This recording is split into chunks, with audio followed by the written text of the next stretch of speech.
الحمد لله وكفى وسلام على عباده الذين اصطفى أما بعد فأعوذ بالله من الشيطان الرجيم بسم الله الرحمن الرحيم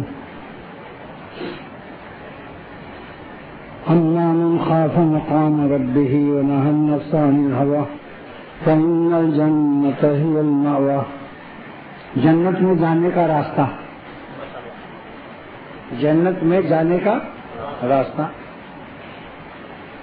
جو اپنے نفس کی بری خواہشوں کو توڑ دے، جو اپنے نفس کی بری خواہشوں کو توڑ دے. ہاتھ اپنا ہٹا لو داڑھی سے، یہ عادت پڑ جائے گی پھر تو ہر وقت ہاتھ ایسے کرتا رہتا ہے، پھر نماز میں بھی ہاتھ نہیں پہنچ جاتا. لہذا اعظم گڑھ میں شبلی منزل ایک ادارہ ہے، وہاں کے ایک مولوی صاحب نے نماز پڑھائی. قابلیت اتنی تھی کہ وہ علامہ سید سلیمان ندوی کے 4 صفحے کو کاٹ کر 4 سطر لکھ دیتے تھے، اتنے قابل تھے. مگر ان کو اپنی مونچھوں پر تاؤ دینے کی عادت تھی، تو امامت جو کی تو پوری نماز میں وہ مونچھوں کو بڑھتے رہے. جو خارج نماز میں عادت پڑ جائے گی داخل نماز میں بھی وہی حرکت کر لے گا. نمازیں ہم سب کو دہرانی پڑی. تو جنت میں جانے کا راستہ کیا ہے؟ اللہ تعالیٰ فرماتے ہیں کہ جنت کس کا ٹھکانہ ہے. جنت کی منزل کے باشندے کون لوگ ہیں؟ منزل جنت کے باشندے، جنت میں رہنے والے، اور جنت جن کی قسمت میں مقدر ہے وہ کون لوگ ہیں؟ قافلہ جنت اگر دیکھنا ہو تو تلاش کرو، اس کی علامت یہ دیکھ لو. کیسے معلوم ہو کہ یہ جنتی آدمی ہے اور قافلہ جنت والا ہے؟ اللہ تعالیٰ علامت فرماتے ہیں کہ جو اللہ سے ڈرتا رہے، مقام رب ہی، اپنے رب کے سامنے کھڑے ہونے سے ڈرے کہ اللہ تعالیٰ پوچھیں گے تو کیا جواب دوں گا.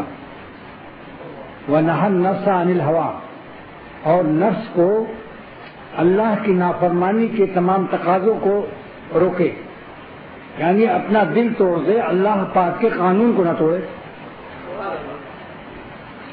جب آپ کے دل میں کوئی خواہش پیدا ہو تو اپنے دل ہی سے پوچھو، میں آپ ہی کو مفتی بنا رہا ہوں. اپنے دل سے پوچھو کہ اگر یہ خواہش ہم پوری کر لیں تو یہ میرا دل تو خوش ہو جائے گا، لیکن اللہ تعالیٰ بھی خوش ہوگا یا نہیں؟ جب آپ ہی کا دل کہہ دے کہ اللہ تعالیٰ تو ناخوش ہو جائے گا، تو آپ دل کو توڑ دو، اللہ تعالیٰ کے قانون کو نہ توڑو. تو جو عظمت الہیہ کا احترام کرتا ہے اللہ تعالیٰ بھی اسے دنیا میں اور آخرت میں معظم اور معزز اور مکرم کرتے ہیں. اور جو اپنے دل کی خوشیوں کو توڑتا نہیں ہے بلکہ اللہ تعالیٰ کے قانون کو توڑ کر اپنا دل خوش کرتا ہے، اللہ بھی ایسے لوگوں کو توڑ دیتا ہے، دنیا میں بھی آخرت میں بھی.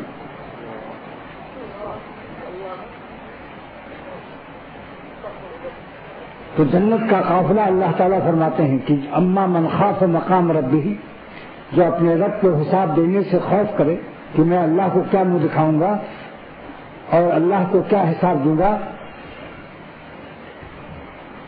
وَنَهَى النَّفْسَ عَنِ الْهَوَىٰ، اللہ کا خوف کی علامت اتنی خوف ہو کہ اس کو اپنے نفس کی خوشیوں کو مرضی الہی کے خلاف توڑ دینے کی توفیق ہو.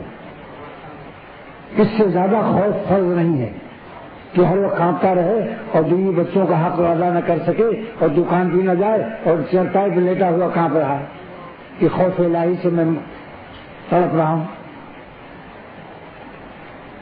اتنا خوف جائز ہی نہیں ہے، فرض تو درکنار. اسی لیے سرور عالم صلی اللہ تعالی وسلم ارشاد فرماتے ہیں اللہم انی اسألک من خشیتک، اے اللہ میں آپ کے خوف میں سے کچھ حصہ مانگتا ہوں. من تبویہ ہے، عربی قاعدے سے جو لوگ عربی قواعد کو جانتے ہیں تو من تبعیضیہ ہے، یعنی آپ کے خوف سے کچھ حصہ ہم مانگتے ہیں، پورا خوف مل جائے گا تو ہم چرچائی پر لے جائیں گے۔ من خشیت کا، آپ کی خشیت۔ اب خوف اور خشیت میں کیا فرق ہے؟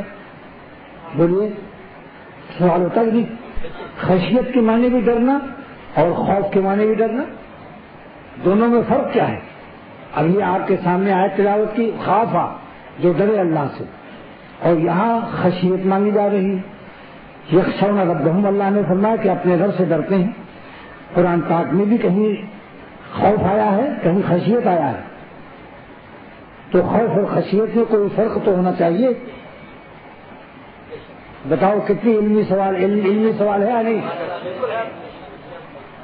اس لیے بتاتا ہوں کہ تاکہ یہ نہ معلوم ہو کہ خانقاہ میں علم نہیں ہے، خالی پیری مریدی نہیں ہے۔ الحمدللہ، اللہ تعالیٰ کا شکر ہے، بڑے بڑے علماء میرے علم کو نوٹ کرتے ہیں،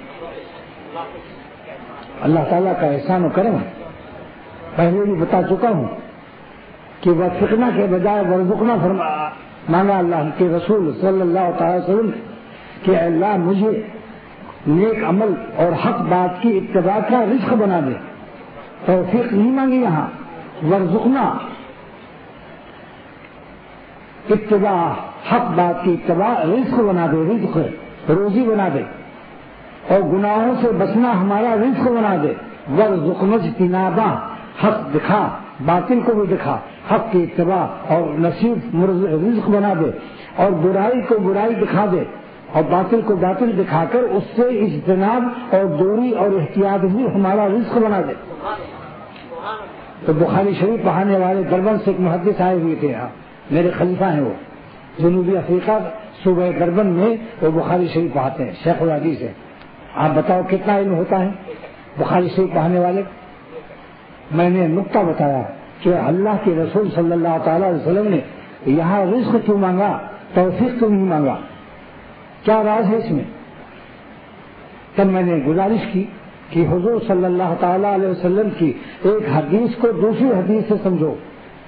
ان نفسا لن تموت، کوئی نفس نہیں مرے گا، حتی تستکمل رزقہا، جب تک نفس اپنے روزی اور رزق کا استکمال نہیں کرے گا۔ استکمال یعنی کمپلیٹ نہیں کرے گا، مکمل نہیں کھا لے گا، ایک چاول بھی باقی نہیں رہے گا جب موت آئے گی اس کو۔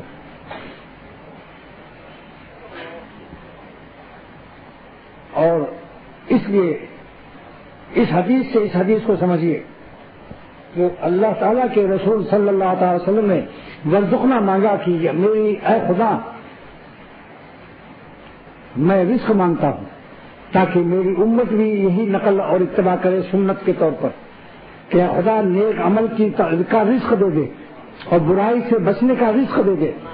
تو جیسے دنیاوی پیٹ کی روزی بغیر مکمل کیے کوئی مرے گا نہیں، تو میرا امتی بھی نہ مرے جب تک کہ اللہ تعالیٰ کا پورا تابع دار اور پورا فرما بردار نہ ہو جائے، کمپلیٹ اپنی روزی نیک عمل کی کرنا لے اور گناہوں سے پورا بچنا اس کو نصیب اور مقدر اور مرزوق نہ ہو جائے۔ مرزوق یعنی اس کا رزق جو ہے مکمل نہ ہو جائے، نیک عمل پر عمل اور برائی سے بچنا اس کو مکمل نہ نصیب ہو جائے، اپنا رزق اتباع حق کا اور اپنا رزق گناہوں سے بچنے کا مکمل نہ کر لے، تو میرے کسی امتی کو حالت گناہ میں اور بغیر فرما بردار مکمل بنے ہوئے اس حالت میں موت ہی نہ آئے۔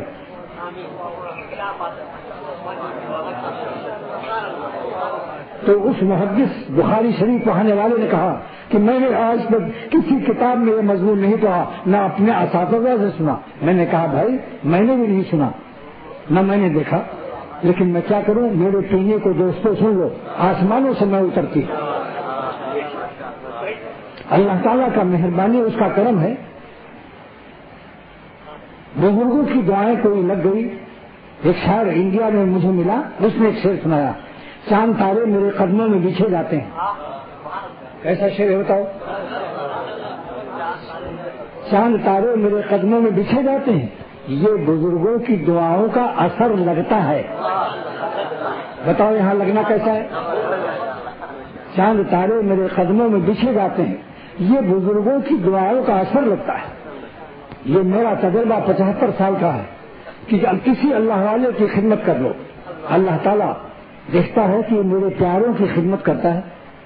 امید ہے انشاءاللہ کہ اللہ تعالیٰ کے کرم سے وہ محروم نہیں رہے گا. اور اللہ کا کرم ہماری لاکھوں محنتوں سے اور لاکھوں عبادتوں سے ان کا ایک ذرہ کرم افضل ہے.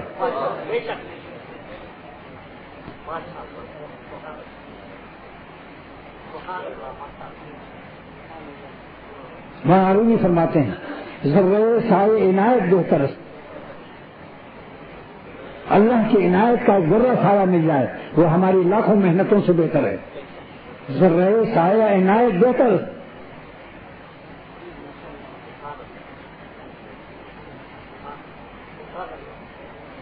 معمولی مضمون نہیں ہے یہ، معلوم ہے کہ اللہ کی عنایت اور رحمت کا ذرہ سایہ مل جائے وہ ہماری ہزارہ محنت سے بہتر ہے.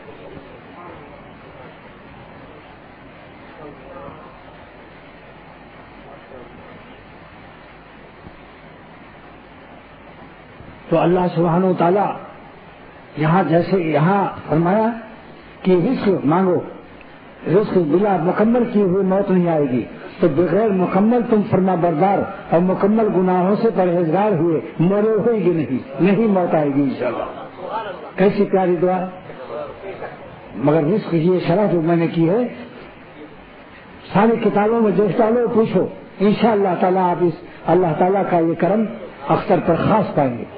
ذالک مما خصنی اللہ تعالیٰ بکرمہ، یہ وہ علوم ہے جس میں اللہ تعالیٰ نے اختر کو امید ہے شاید کی خاص کیا ہو. لیکن شاید میں کہتا ہوں تواضع اور دعویٰ توڑنے کے لیے، یہ میں نے شاید لگانا بھی اپنے بڑوں سے سیکھا. مولانا صاحب محمد احمد صاحب رحمۃ اللہ علیہ نے یہ شعر پیش کیا، شکر ہے درد دل مستقل ہو گیا، شکر ہے درد دل مستقل ہو گیا، اب تو شاید میرا دل بھی دل ہو گیا. یہ شاید فرمایا حضرت نے کہ شاید میں نے تواضع کے لیے کیا تاکہ بڑائی ثابت نہ ہو. ہمارے بزرگ ہمیشہ اس کا خیال رکھتے ہیں کہ ہماری زبان سے اپنی بڑائی ثابت نہ ہو. یہی درد دل مستقل خانقاہوں سے لیا جاتا ہے. حج تو سبھی کر لیتے ہیں، مسجد کے گوشے میں تو بہت لوگ تلاوت اور رو لیتے ہیں. کمال یہ ہے کہ جب بندر روڈ کی اور فرسٹن اسٹریٹ کی اور سمندر کے کنارے جہاں بے پردہ ہوتے ہیں وہاں تقویٰ سے رہو.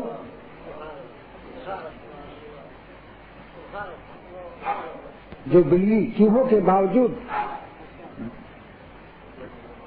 بلی جب چوہوں کے باوجود پرہیزگار رہے اور سامنے چوہے ہوں تو نظر پھیر لے تب سمجھو کہ ہاں یہ بھگت نارائن ہے.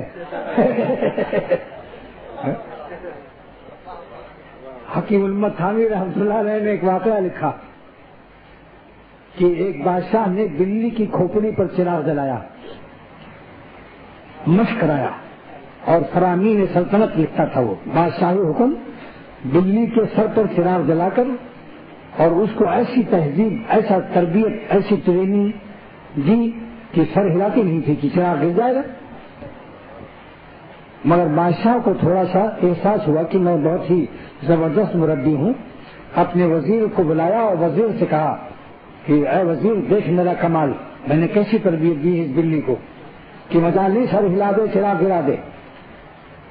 میں نے تربیت دی ہے، جانور کو ایسی تربیت دی ہے کہ سر ہلا نہیں سکتی اور میرے چراغ کو گرانے سے احتیاط کرتی، بے حرکت رہتی ہے، اور میں سلطنت کے فرامین اور احکام نافذ کرتا ہوں. اسی روشنی میں سارا دعویٰ ابھی ختم ہو جائے گا بادشاہ کا. وزیر نے کہا حضور میں آپ کی تربیت یافتہ بلی یعنی کیٹ کو بذریعہ ریٹ امتحان لوں گا، ایگزام لوں گا. آپ کے کیٹ جو تربیت یافتہ کیٹ ہے اس کیٹ کا امتحان اور ایگزام میں بذریعہ ریٹ لوں گا، تب پتا چلے گا آپ کی تربیت کا کیا ریٹ ہے.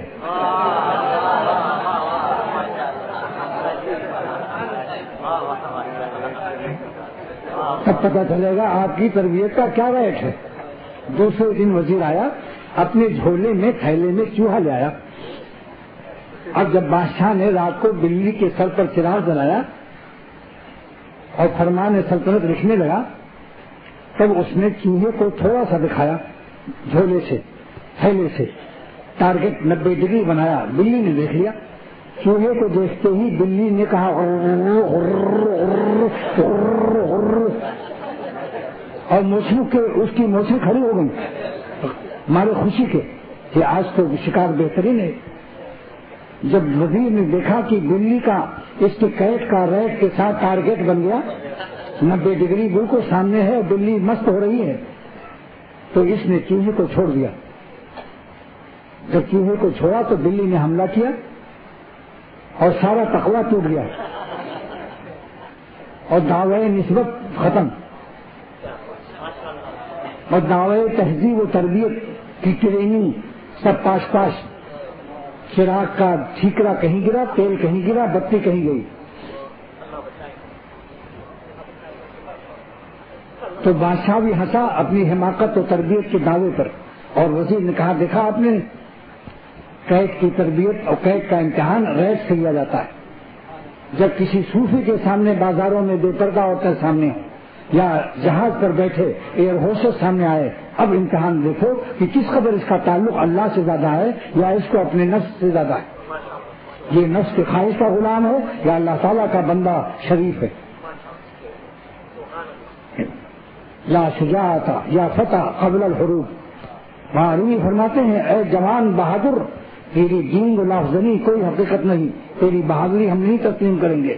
یا شجاع یا فتح لا شجاعت قبل الحروب، تیری شجاعت و بہادری ہم نہیں تسلیم کریں گے قبل جنگ کے۔ جنگ میں دکھا تو نفس شیطان کے جنگ میں جب اللہ والا اپنی محبت کا جھنڈا اللہ کا لہرا دے اور نظر پھیر لے اور اپنی دل کی خواہشات کو تاش تاش کر دے، دل کو توڑ دے اور اللہ تعالیٰ کی عظمت کو نہ توڑے، ان کے قانون کی حرمت اور ان کے قانون کے احترام کا جھنڈا لہرا دے، تب سمجھو یہ بندہ صاحب نسبت ہے، صاحب ولایت ہے، اللہ کا مقبول ہے، اللہ کا پیارا ہے۔ خانقاہوں میں اسی کی مشق کی ضرورت ہے۔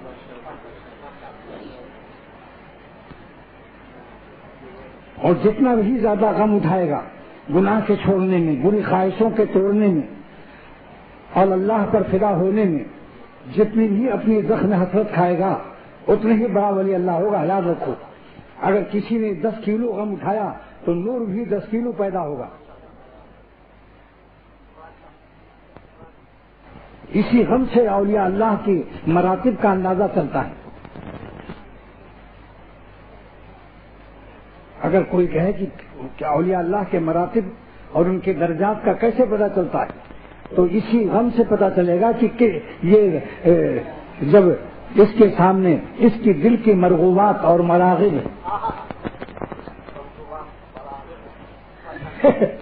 دیکھو میرے ایک لفظ پر مت ہو رہا ہے،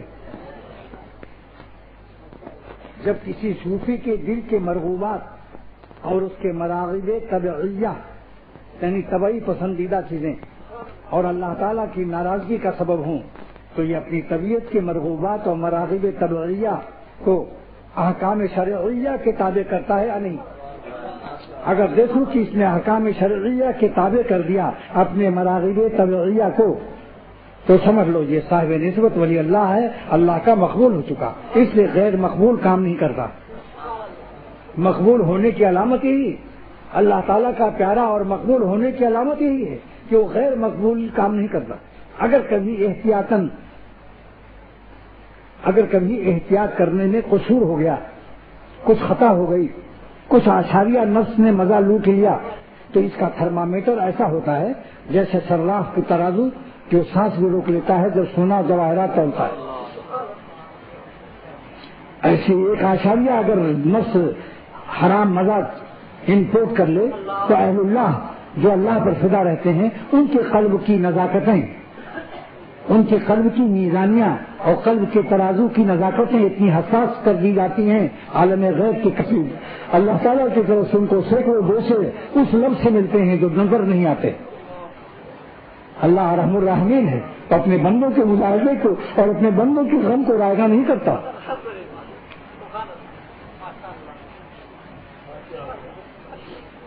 ان حسینوں سے دل بچانے میں ہم نے غم بھی بڑے اٹھائے ہیں۔ یہاں پتہ چلتا ہے کہ کس قدر اللہ کا عاشق ہے، یہاں پتہ چلتا ہے کہ اللہ کے راستے کا مرد ہے یا مخنث ہے۔ تو پھر کیا ہوگا؟ اللہ تعالیٰ اس کے قلب کو حساس کر دیتے ہیں، کیونکہ اللہ لطیف ہے۔ اللہ لطیف ہے یا نہیں؟ لطافت ہے یا نہیں؟ اللہ لطیف ہے یا لطیف ہو نام ہے نا ان کا، تو اپنے عاشقوں کے مزاج میں لطافت پیدا کر دیتے ہیں، کثافت سے پاک کر دیتے ہیں۔ تو گناہوں میں کثافت ہے، اللہ کی عبادت میں لطافت ہے۔ تو جب ان کو عبادت سے انحراف شیطان و نفس کرنا چاہتے ہیں تو کثافت سے ان کے ترازو میں راشا اور لرزہ پیدا ہو جاتا ہے اور ان کے ترازو کا کانٹا ہلنے لگتا ہے، تو وہ سمجھ جاتے ہیں کہ کوئی گڑبڑ قسم کی لذت حرام میرا نفس دشمن امپورٹ کر رہا ہے، تو فوراً اپنے قلب کی نگرانی کرتے ہیں۔ اور اگر نفس جو ہے ان کو نفس کبھی دھوکہ دینے کی کوشش کرے گا کہ لڑکا بہت ہی پڑھنے میں اول نمبر ہے، اس کے لیے خاص دعا کرو اور اس پر دم بھی کر دو کچھ، یا یہ لڑکی جو ہے قرآن شریف یاد کر رہی ہے اور بہت ہی تیز ہے، نفس کبھی دین کے راستے سے دھوکہ دیتا ہے، اس وقت پر اللہ کے عاشقوں کو اللہ تعالیٰ فوراً سمجھ اور فہم سلیم عقل سلیم دیتے ہیں اور ان کو اپنے قلب کی استقامت کی ترازو کو قائم رکھنے کے لیے جولانی ان کی مولانی میں ڈال دیتا ہے اور ہمت عالیہ سے نوازش کرتا ہے۔ اس وقت وہ اس شعر پر عمل کرتے ہیں، میرا شعر سنیے۔ ہمارے نفس امارہ نے جب دامے بتاں بدلا، ہمارے نفس امارہ نے جب دامے بتاں بدلا، یعنی بتوں کو حسینوں کو پھنسانے کے لیے جال دوسرا نفس نے نکالا تاکہ صوفی کو پتہ ہی نہ چلے، یہ صوفی سمجھے کہ میں پھونک مار رہا ہوں۔ اور برطانیہ میں ایک میمن آیا، بہت موٹا تھا وہ، تو سب نے تو پھونک مانگا، اس نے کہا مولانا ایک پھونکا ہم کو دے دو، پھونکا۔ جب اس نے پھونکا کہا تو چونکہ زندگی میں لفظ میں نے نہیں سنا تھا، مجھے بھی گدگدی لگی اور ہنسی آ گئی، لہذا میں نے پورا مزہ لینے کے لیے اعلان کر دیا ممبر سے کہ جس کو پھونکا لینا ہو جلدی آ جاؤ، آج یہ فقیر کسی کو اپنے پھونکا سے محروم نہیں کرے گا۔ میں نے وہی لفظ استعمال کیا جس سے مجھے مزہ آیا، تو کیوں نہ حلال مزہ لے لوں پورا۔ میں حلال ایک بھی نہیں چھوڑتا، مگر حرام سے پوری بچنے کی کوشش کرنے کی اللہ تعالیٰ سے رزق مانگتا ہوں اور توفیق بھی مانگتا ہوں۔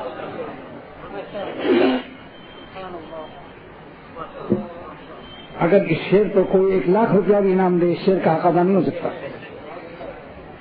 ہمارے نفس امارہ نے جب دامے بتا بدلا، نفس امارہ نے جال بدل دیا تاکہ صوفی کو پتہ نہ چلے، تو ہم نے باب تقویٰ پر بھی فوراً پاسباں بدلا،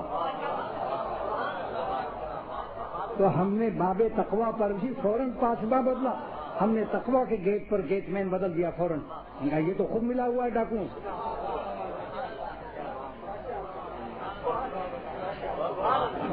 آپ بتاؤ، اگر آپ کا پاسبان اور گیٹ مین اور چوکیدار ڈاکوؤں سے مل جائے تو آپ بدلیں گے نہیں اس کو؟ تو کبھی کبھی یہ نفس بہت ہی ظالم ہے، یہ اللہ کے حرام اعمال سے طرح طرح کے جال بناتا ہے۔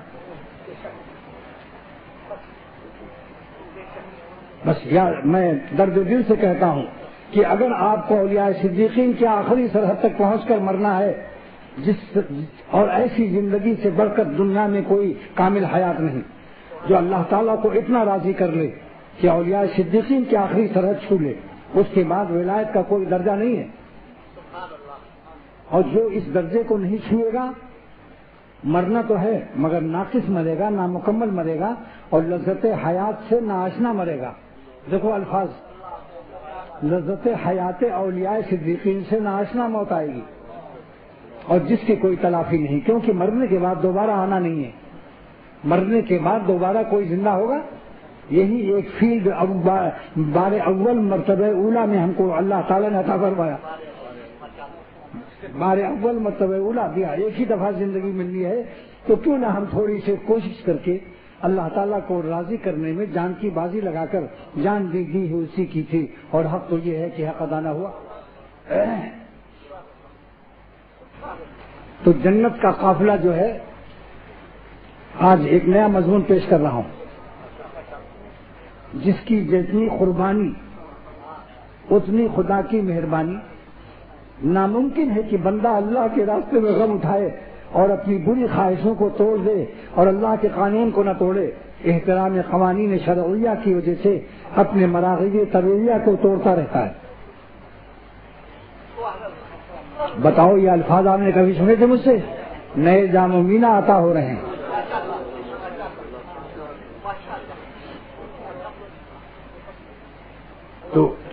تو کیا اس کے شکستہ قلب کو، اس کی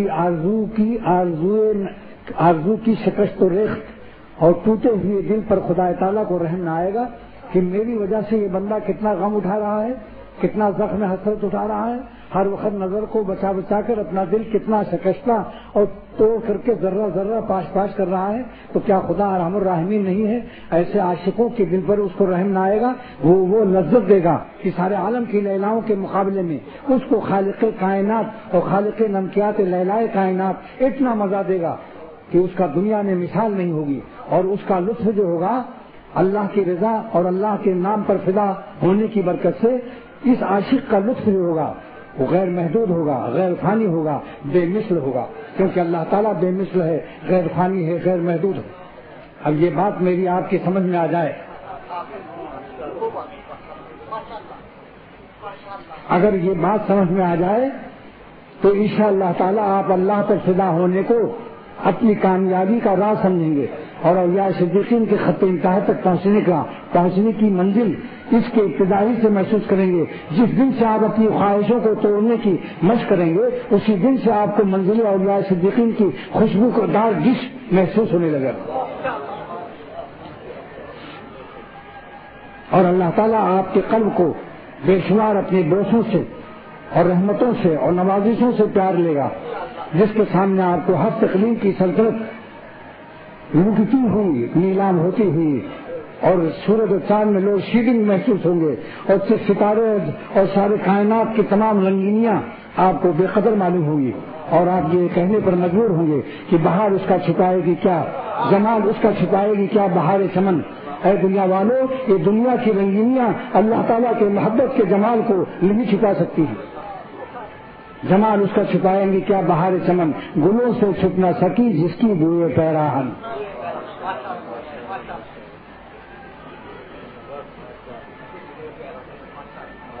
رومی کا شعر پیش کرتا ہوں، فرماتے ہیں کہ جب میں اللہ تعالیٰ کی عظمت محبت کی لذت غیر محدود، لذت قرب غیر فانی اور لذت قرب بے مثل کو بیان کرتا ہوں تو سمجھتا ہوں شاید آج میرا بیان بہت عالی شان ہوا۔ ہر کوئی گوئل عشق را شرح بیان، عشق اللہ کے عشق محبت کی داستان جب میں بیان کرتا ہوں مست ہو کر تو سمجھتا ہوں کہ آج کا بیان نہایت عالی شان ہے، مگر کیوں بے عشق قائم جب دوبارہ مجھ پر عشق طاری ہوتا ہے اور اللہ تعالیٰ اپنی محبت کی کیفیت طاری کرتے ہیں اور دوبارہ آسمان سے ڈش اترتے ہیں، کیوں بے عشق قائم خجل باشم ازاں، تو میں پچھلے مضمون سے اور پچھلے طرز بیان سے شرمسار اور شرمندہ ہوتا ہوں کہ اللہ جو پہلا بیان تھا اس میں آپ کا حق ادا نہیں ہوا، لیکن آج کا بیان میں بھی حق ادا نہیں ہوا۔ جو کہتے ہیں مجھ سے حق ادا ہو گیا وہ نادان ہے۔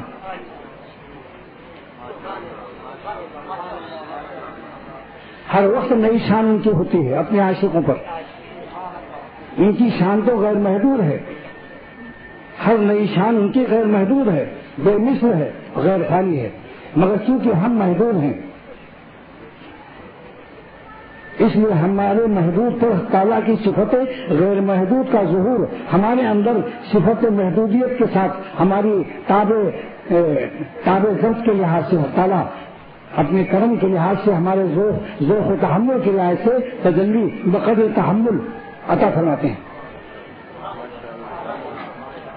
لیکن کچھ خوشبو بے مثل کی اور غیر محدودیت کی اور غیر فانیت کی اور شراب ازلیہ ابدیہ کی خوشبو سنبھا دیتے ہیں، جس کی وجہ سے ان کے نگاہوں سے شراب ابدیہ غیر ازلیہ اور شراب ازلیہ ابدیہ کے مقابلے میں شراب غیر ازلیہ غیر ابدیہ دنیا بالکل حقیر ہو جاتی، اور وہ اپنے ٹوٹے پھوٹے لباس پر اور چٹنی روٹی پر اور اپنے بوریے پر سلطنت کا مزہ پاتے ہیں۔ خود اب شعر سنیے خواجہ صاحب کا، خدا کی یاد میں بیٹھے جو سب سے بے غرض ہو کر، خدا کی یاد میں بیٹھے جو سب سے بے غرض ہو کر، تو اپنا بوریا بھی پھر ہمیں تخت سلیما تھا، دوستوں سے گزارش کرتا ہوں کہ آنکھ بند کر کے مت سنو. میں آپ کی نظر عنایت کا پیاسا اور متلاشی ہوں اور مشتاق ہوں. کچھ آنکھوں سے بھی ملتا ہے بھائی. آنکھوں سے تم نے پی نہیں, آنکھوں کی تم نے پی نہیں. میں کیسے ہو تو میں کیسی, روندی ہے میں کیسی نہیں.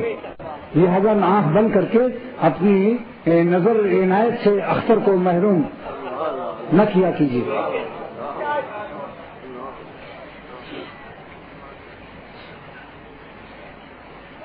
تو قافلے جنت کی آج میں نے آیت جو تلاوت کی کہ اگر کسی کو دیکھنا ہو کہ جنت کا قافلہ کدھر جا رہا ہے اور اہل جنت کون لوگ ہیں, تو اس کی علامت اللہ تعالیٰ نے بیان فرما دی کہ جس کو دیکھو کہ وہ نہن نفس عن الہوا کر رہا ہو. لیکن بہت اہم مضمون پیش کر رہا ہوں کہ اپنے نفس کو بری عادتوں سے اور برے اعمال سے, برے افعال سے اپنے نفس کو روک رہا ہے. مگر کیوں روک رہا ہے؟ کسی فوج کی وجہ سے نہیں, یہاں تک کہ اپنے ابا کے ڈر کے مارے بھی نہیں, یہاں تک کہ اپنے مرشد کے ڈر کے مارے بھی نہیں. وَأَمَّا مَنْ خَافَ مَقَامَ رَبِّهِ, اپنے رب کے خوف سے, یا مریدوں کے خوف سے نہیں, مقتدیوں کے خوف سے نہیں. امام دیکھتا ہے سب مقتدی یہاں ہیں, ہمت ہے اس کی کہ کچھ گڑبڑ نامناسب کام کر لے, امامت چلی جائے گی یا نہیں. تو اس وقت نظر کی اس کی حفاظت بوجھ پیٹ کے ہے, لپیٹ کے ہے, سمیٹ کے ہے, پلیٹ کے ہے. اللہ تعالیٰ نے اس آیت میں بتا دیا کہ جو اپنے نفس کو روکے مگر میرے خوف سے, اس کو وہ جنت کا قافلہ ہے. چاہے کوئی ہو یا نہ ہو, تنہائی ہو بالکل, اور نامناسب شکلیں اور گناہ خود ان سے لپٹنے کی تمنا کر رہا ہو. گناہ ان سے الہی پیار سے دیکھے نا یہ گناہ مجھے. یہ ایک بزرگ کا مصرع ہے, میرا نہیں بھائی. تو یہ عرض کر رہا ہوں کہ تنہائی بھی ہماری اللہ والی ہونی چاہیے. جلوت بھی ہو, خلوت بھی ہو, ہر جگہ مالک کی دوستی تازہ تر اور گرم تر رہے, کہیں بھی اس میں پھیکا پن اور ٹھنڈا پن نہ آئے. تو یہ دونوں آیتیں ملا کر قافلے جنت کی آستائن پیش کر رہا ہوں. کیسے معلوم ہو کہ جنت کا قافلہ ہے؟ جو اللہ تعالیٰ کے خوف سے, اللہ تعالیٰ کے خوف سے خلوتوں میں, جلوتوں میں, تنہائی میں, مجمع میں اپنی نظر اور دل اور جسم, قلباً و قالباً, عیناً و جسماً و قلباً و قالباً, آنکھ کی بھی, جسم کی بھی, دل کی بھی, ہر طرح سے ہر وقت اپنے اللہ پر نظر رکھتا ہے. بات کر رہا ہوں کہ خدا میرا دل تو چاہتا ہے کہ میں اس عورت کو یا اس لونڈے کو دیکھ لوں یا یہ گناہ کر لوں, مگر میں آپ کی نظر پر نظر رکھ رہا ہوں. آپ کی نظر کا کیا فیصلہ ہے؟ کیا آپ مجھے اس کی اجازت دیتے ہیں؟ آواز آ جائے گی, دل آپ کا کہے گا کہ میرے بندے, میرا عاشق نظر, میری نظر کا فیصلہ یہی ہے کہ تو اپنی نظر کو یہاں سے ہٹا لے. جب آ گئے وہ سامنے نابینا بن گئے, بہت پرانا شعر یاد آ گیا. جب آ گئے وہ سامنے نابینا بن گئے, جب ہٹ گئے وہ سامنے سے بینا بن گئے. تو اللہ تعالیٰ کو پیار آئے گا کہ واہ میرا ایک بندہ یہ بھی ہے کہ آنکھوں میں روشنی ہے, اندھا نہیں ہے. مگر اپنی روشنی اور بینائی کو کس طریقے سے استعمال کر رہا ہے؟ کبھی اندھا بن رہا ہے, کبھی بینا بن رہا ہے. جہاں دیکھتا ہے کہ میں خوش ہوں وہاں بینا بن جاتا ہے, جہاں دیکھتا ہے کہ میری خوشی نہیں وہاں نابینا بن جاتا ہے. تو اس نے اپنی زندگی کو مجھ پر فدا کر دی. خلوت میں, جلوت میں, یہ ہے خاف مقام رب ہی, کیونکہ رب تو ہر جگہ ہے نا, رب تو تنہائی میں بھی ہے اور مجمع میں بھی ہے. تو اس کا خوف جو ہوگا دائمی ہوگا, خلوت میں, جلوت میں. ورنہ نفس عن الہوا, اور نفس کی بری خواہشوں سے اپنے کو روک رہا ہے. یہاں ایک مسئلہ سن لیجیے کہ تقاضائے معصیت آپ کے لیے کچھ مضر نہیں, کیونکہ اگر ہوا نہ ہو, تقاضا نہ ہو تو روکیں گے کیا آپ؟ آپ بتائیے کہ اگر آپ منع کر دیں مجھے کہ آپ مولانا صاحب میں آپ کی آنکھیں دیکھنا چاہتا ہوں, آپ چشمہ اس وقت نہ لگائیے, تو آپ کا جملہ صحیح ہے نہیں, کیونکہ میں نے لگایا ہوا ہے. جب چشمہ لگا ہے جب نہ آپ کہیں گے نہ لگائیے. ہر نہیں اپنی منی انہوں کو ثبوت چاہتی ہے. ہر منع کرنا اس ممنوع چیز کا وجود چاہتا ہے, ہر چیز کا منع کرنا اس ممنوع چیز کا وجود چاہتا ہے. تو اس وقت اگر آپ لوگ کہیں کہ آپ چشمہ نہ لگائیے، ہم بڑا ڈائریکٹ آپ کی آنکھوں کو دیکھنا چاہتے ہیں بغیر واسطے عینک لیجیے، آپ کی خاطر سے میں نے اتار دیجیے۔ اچھا اب میں نے نہیں لگایا ہوا ہے، چشمہ نہیں ہے نا، اب اگر کوئی کہے صاحب آپ اپنا چشمہ اتار دیجیے، چشمہ نہ لگائیے، اور چشمہ نہیں لگا ہے تو یہ جملہ غلط ہو جائے گا یا نہیں؟ تو اللہ تعالیٰ فرماتے ہیں وہ نہا نفس عن الہوا، جو اپنے نفس کی بری خواہشوں کو روکتے ہیں، تو معلوم ہے بری خواہش کا وجود ضروری ہے، کیونکہ بری خواہش سے منع فرما رہا ہے تو ممنوع چیز کا وجود ضروری ہے، اس لیے بری خواہشوں سے گھبرایا مت کرو میرے پیارے دوستو اور سالکان کرام۔ 1 کروڑ تقاضا برائی آنے تو بس تم اس پر عمل نہ کرو، اور جتنی بری خواہشوں کی بھرمار ہوگی اتنے ہی روکنے کے انوار ہوں گے، جتنی بری خواہشوں کی بھرمار ہوگی اتنے ہی روکنے کے انوار ہوں گے، کیونکہ روکنے سے جھٹکا لگے گا، اور پانی میں جھٹکا دے کر بجلی پیدا کی جاتی ہے، اللہ تعالیٰ ہمیں جھٹکا دے کر تجلی دینا چاہتے ہیں۔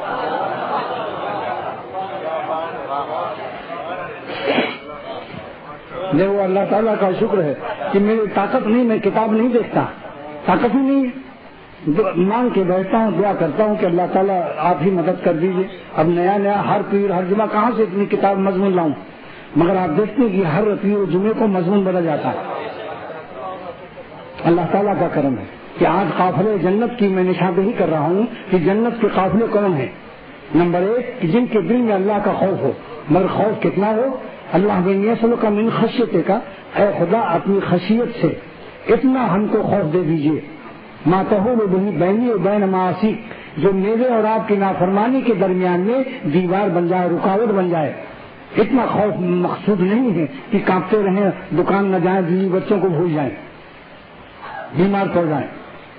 میں نے وعدہ کیا تھا کہ خوف اور خشیت میں کیا فرق ہے، کیونکہ قرآن پاک میں دونوں لفظ آئے یا نہیں؟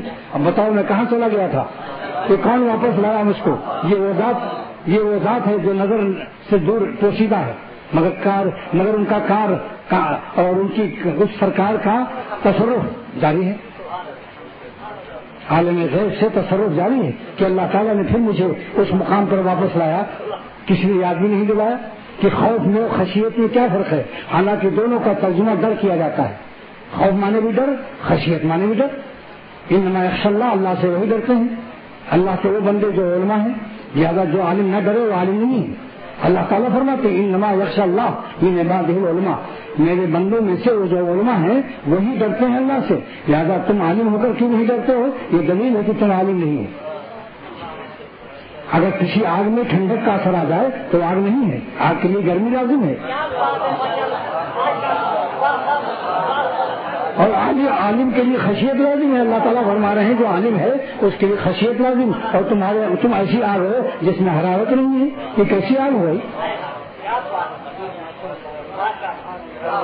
تو خوف و خشیت کا فرق علامہ آلوسی سید محمود بغدادی رحمۃ اللہ علیہ تفسیر العلمانی میں لکھتے ہیں کہ خوف و خشیت کا عام مفہوم تو یہ ڈر، مگر دونوں کے ڈرنے میں فرق ہے۔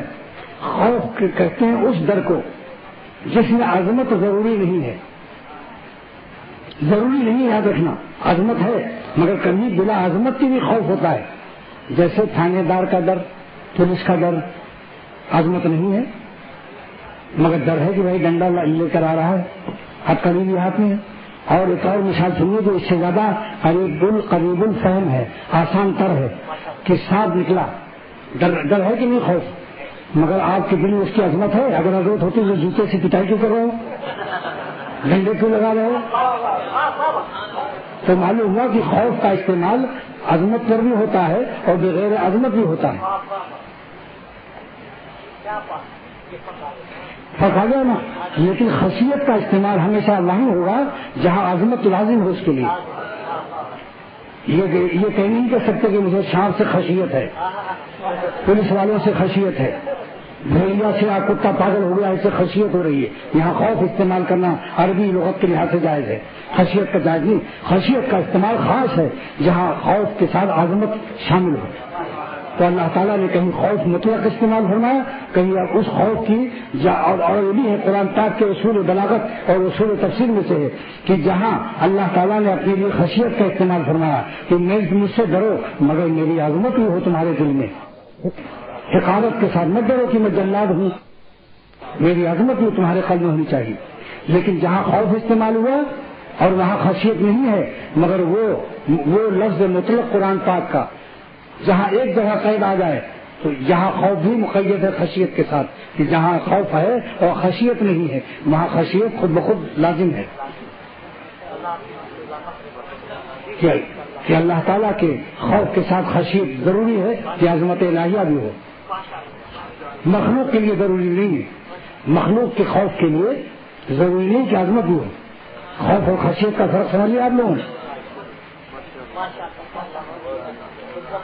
تو قافلے جنت کے لیے یہ دو علامت یاد رکھیے، جو اپنے نفس کی بری خواہشوں کو توڑنے کی نقطۂ آغاز 0.5 شروع کر دے تو سمجھ لو آج یہ قافلے جنت میں داخل ہو گیا۔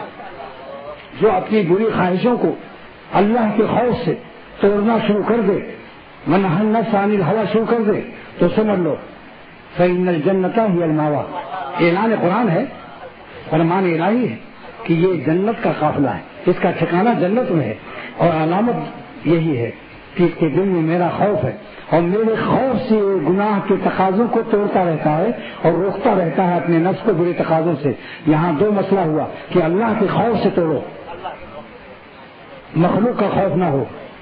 کیا مطلب کہ شیخ دیکھ رہا ہے یا ابا کھڑے ہیں تو نظر بچا لیا، اور جب دیکھا مرشد نہیں ہے ابا نہیں ہے تو یہ معلوم ہوا اس کا نظر بچانا ابا کے خوف سے تھا، مرشد کے خوف سے تھا، یا کمیٹی والوں سے ڈر رہا تھا وہ امام، دیکھا کہ جنرل سیکریٹری مسجد کے موجود ہے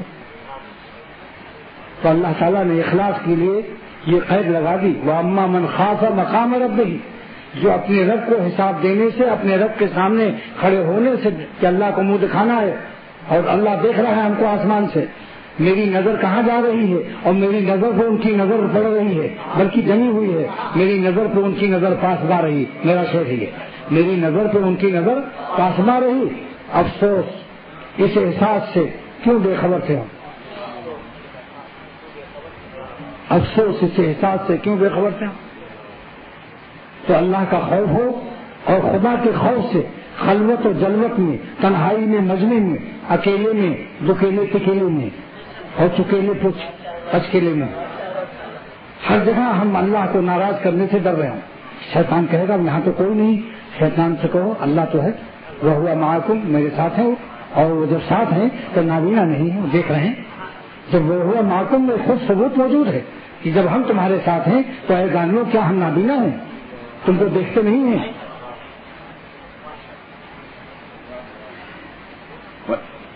تو گناہوں کے اللہ کی مرضی کے خلاف خواہشات کو توڑنا، اسی کا نام سلوک ہے، اسی کا نام بندگی ہے، اسی کا نام عشق الہی ہے، اسی کا نام تصوف ہے، اسی کا نام احسان ہے، اسی کا نام ایمان ہے، اسی کا نام اسلام ہے۔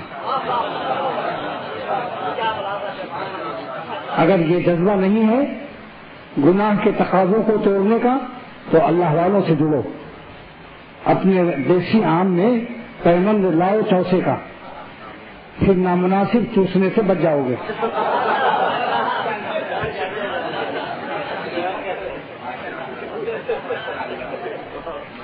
تربیت ہوئی اس اللہ والے کا احسان آپ میں انشاءاللہ منتقل ہو جائے گا، ایمان یقین کی گرمیاں آ جائیں گی دل میں، مخنثیت رجالیت سے تبدیل ہو جائے گی۔ یہ اللہ والوں کی صحبت ایسا قوی معجون ہے کہ دنیا میں کسی دواخانے سے نہیں پاؤ گے۔ کونوا مع صادقین، کہ میرے عاشقوں میں رہو تو تمہارے اندر فاسقی کا ذوق تبدیل ہو کر ذوق عاشقی نصیب ہو جائے گی اور تمہاری قسمت بدل جائے گی، تم قافلے جنت والا عمل شروع کر دو گے۔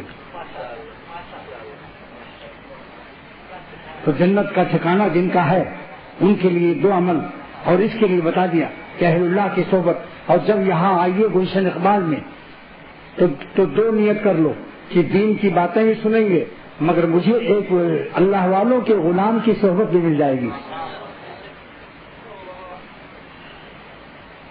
دونوں نیت کرو. آپ بتاؤ اتنی دیر تک آپ بیٹھے ہیں, آپ کو صحبت نہیں حاصل ہے؟ اور کتنے اللہ والے یہاں ہیں سب. معروی فرماتے ہیں ایک چراغ کے بجائے اگر 20 چراغ جل رہا ہو, اگر سے تھوڑا تھوڑا صحیح 40 پاور کا بلب, مگر 10 چراغ ہیں تو بتاؤ 20 چراغ ہیں تو 400 ہو گئے 10 سے, اور 20 سے 800 ہو گئے کہ نہیں؟ 800 کی طاقت بڑھ گئی. تو یہ نہ سوچو کہ یہ معمولی لوگ ہیں, یہ آپ کو ہم کو خود فائدہ ہوتا ہے. علامہ آلوسی نے فرمایا کہ کعبے پر اللہ کی تجلیات کی بارش ہو رہی ہے حضرت ابراہیم علیہ السلام کے اخلاص کی برکت سے.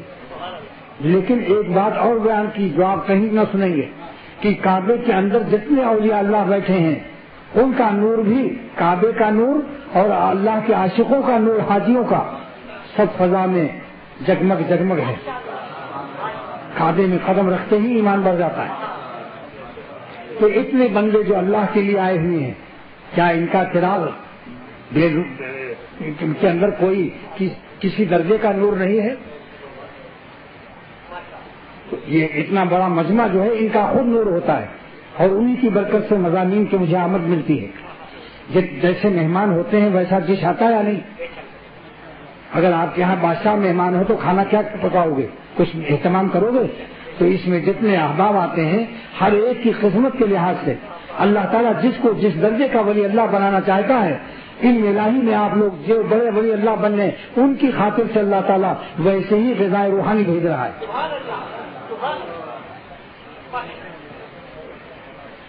آپ کے دسترخوان پر جیسے عظیم شخصیتیں ہوں گی ویسے ہی عظیم ڈش ہوگا آپ کا. اللہ تعالیٰ کے دسترخوان ہے یہ. جیسے جیسے لوگ آئے ہیں, جس کے دل میں جو تڑپ و پیاس ہے, جس درجے میں اللہ تعالیٰ جس کو ولی بنانا چاہتا ہے اسی درجے کی تربیت کے لیے غذائے روحانی کا ڈش اللہ تعالیٰ بھیجتا ہے. اور جو میں گزارش کر رہا ہوں اس پر اگر عمل کر لیا جائے تو اولیاء صدیقین کے خط انتہا تک پہنچ کر انشاءاللہ اللہ کے پاس جانا ہوگا باقاعدہ روحانی بیوٹی پارلر کے ساتھ. کوشش کرو, اور بہت آسان راستہ ہے. جتنی محنت جتنی پریشانی گناہوں میں ہے, گناہ سے بچنے میں بہت آرام ہے. کام نہیں کرنا ہے, بس گناہ کام ہے یا نہیں؟ بتاؤ, کام کرنا آسان ہے یا کام نہ کرنا؟ لیکن پتہ نہیں کرتا. پہلے جن لوگوں نے گناہ چھوڑ دیا ان لوگوں نے ہمیں بتایا کہ ہم آگ میں جل رہے تھے, اور جب سے گناہ چھوڑ دیا تو ایسا لگتا ہے کہ ٹھنڈے پانی میں میری روح رہتی.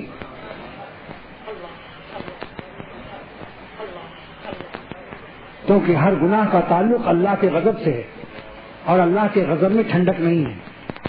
دوزخ بھی اللہ کے غضب کا مظہر ہے, مظاہر ظہور کی جگہ ہے, اللہ کے غصے کی ظہور کی جگہ ہے. تو اللہ تعالی ہم سب کو مظاہر اور مظہر, تجلیات رحمت, تجلیات کرم, تجلیات قرب, اولیاء صدیقین کا مظہر بنا دے اللہ تعالی. وآخر دعوانا الحمدللہ رب العالمین. اب دیکھو بھائی, قربانی کا تو وہی مسئلہ ہے یا نہیں؟ اس میں کسی کو اختلاف تو نہیں ہے. ائمہ اربعہ میں سے کسی امام کے نزدیک گناہ جائز تو نہیں بھائی؟ چاروں امام ہے نا بھائی, ان کے یہاں کوئی شافعی مالکی حنبلی بیٹھا ہو. میں تو حنفی ہونے کی حیثیت سے اعلان کر رہا ہوں کہ جانور کی قربانی جس طرح واجب ہے, گناہوں کا چھوڑنا واجب, کی گناہوں کے تقاضوں کی قربانی واجب ہے یا نہیں؟ اور جانور کی قربانی سے واجب ادا ہو جائے گا, لیکن گناہوں کی قربانی سے, گناہوں کے تقاضوں کی قربانی سے آپ کا کیا مقام ہوگا کہ آپ ولی اللہ ہو جائیں گے. جانور کی قربانی نہ کرنے سے سزا ملے گی, اور گناہوں کی قربانی کرنے سے ولی اللہ ہو جاؤ گے. تو سزا سے بچنا بھی ضروری ہے اور ولی اللہ بننا بھی ضروری ہے. دونوں نے جس لے لو. وآخر دعوانا الحمدللہ رب العالمین. اللہ تعالیٰ دونوں جہان عطا فرمائے, دنیا بھی دے آخرت بھی دے, اور ہم سب کو, ہماری ذریات کو, ہماری اولاد کو, ہمارے احباب عالم کو, حاضرین کو, حاضرات کو, سامعین کو, سامعات کو, غائبین کو, غائبات کو بھی محروم نہ فرمائے. اللہ تعالیٰ دونوں جہان کی نعمتوں سے مالا مال فرما دے. میر صاحب ہمارے بیمار